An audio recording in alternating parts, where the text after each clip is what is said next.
Good morning. I'm here today to let you know that over the next couple of months, our church will be doing a little extra deliberation about how we want to best support young adults in working on social justice and peacemaking projects. As many of you know, our church has been committed in many ways in supporting young adults and exploring ways they can create a more just and sustainable world. One of the ways we currently do that is through the annual Peacemaking Award, which has granted funds annually to a young adult working on a social justice-related project. And today you get to hear from Kelly Tiedemann, who received the 2018 Peacemaking Award. And for the past 2 years, we have participated in the Young Adult Service Community Program, or YASC, which is a national UCC program in which young adults are funded for a full year of service to work for a local nonprofit for 32 hours a week and take on a leadership role in our church for 8 hours a week. Even if you don't know much about the YASC program, I'm certain that you're grateful that the program brought us Emma Grizanzio, who was here. Oh, there she is. I thought you left for a second. And Maria Soroka, who has just stood up a moment ago, this year. I'm sure you agree with me that they've been incredible additions to our community and have inspired many of us to do more to create a just world. We may continue both of these programs, but we felt it is time to take a moment to dream about how we can best use our time and treasure as a church to support as many young adults as possible. We would love for many of you to be involved in this discernment process, so if you have ideas for how we should move forward or would like to meet to dream together, please let me or Corinne know. There's a lot of other people involved, so if you know folks that have been part of the Peacemaking Award or the YAS program, you can talk with them as well. And please continue to support our young adults. It's such a great time in people's lives to develop the skills and experiences they need to live a life of service.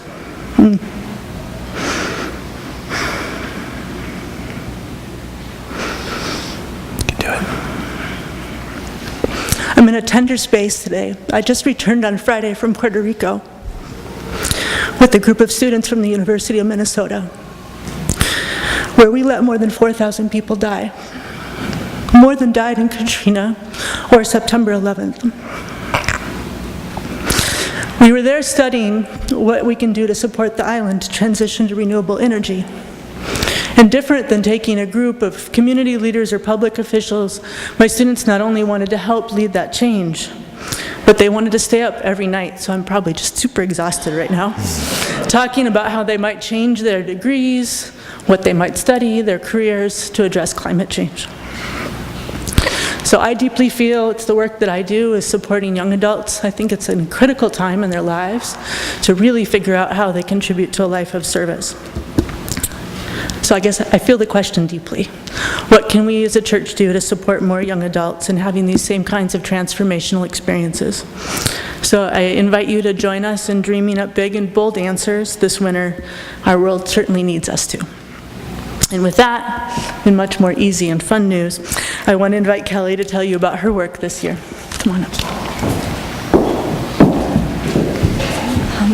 Well, I'd like to thank, first of all, McAllister Plymouth for the Peacemaking Award this year, and the congregation for their generous donations of sewing and knitting supplies.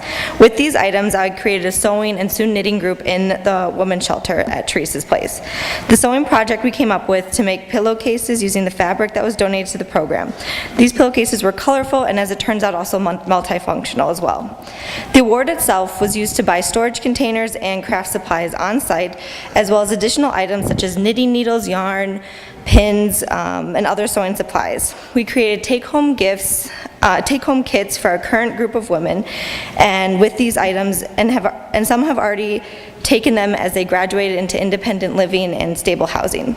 Additional sewing supplies will be kept to keep the program running for future use. The sewing group I created was a great way for women to learn and practice their sewing skills, as well as a chance to socialize.